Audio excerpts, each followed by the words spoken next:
భద్రాద్రి కొత్తగూడెం జిల్లా కేంద్రంలో రాజకీయ వేడి పెరిగింది. సింగరేణి పరిరక్షణ, నూతన బొగ్గు గనుల ఏర్పాటు లక్ష్యంగా కేంద్ర బొగ్గు గనుల శాఖ మంత్రి జి కిషన్ రెడ్డి చేపట్టిన సింగరేణి భరోసా యాత్ర కొత్తగూడెం చేరుకుంది.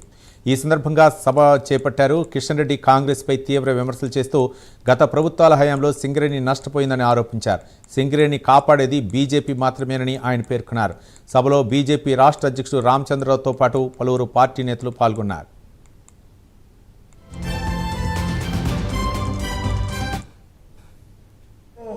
చాలా పెద్ద ఎత్తున బొగ్గు దోపిడీ జరిగింది, బొగ్గు కుంభకోణం జరిగింది.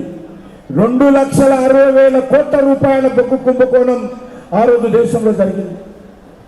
కాంగ్రెస్ పార్టీ నాయకులు ఆ రోజు తెల్ల కాగితాల మీద ఎవరైతే కాంగ్రెస్ పార్టీ ట్రెజర్ ఉండదో ఆయన డబ్బులు ఇస్తే ఆ డబ్బులు తీసుకొని తెల్ల కాగితాల మీద మన్మోహన్ సింగ్ గారికి స్లిప్ రాసేవాడు.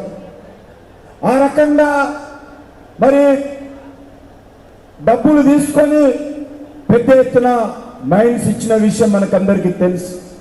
ఆ తర్వాత సుప్రీంకోర్టు అదేవిధంగా కాగ్ ఆడిట్లో దోషులుగా తేలి ఆ రోజు కాంగ్రెస్ మంత్రులు జైలుకి వెళ్ళిన విషయం కూడా మనం చూశాం. ఆ సమయంలోనే సుప్రీంకోర్టు తీర్పిచ్చింది. ఏదైతే కాంగ్రెస్ పార్టీ దొడ్డదారిన అక్రమంగా అవినీతితో బొగ్గు మైన్స్ అలాట్మెంట్ చేశారో ఆ మైన్స్ అన్నిటిని కూడా ఆ రోజు సుప్రీంకోర్టు రద్దు చేసింది.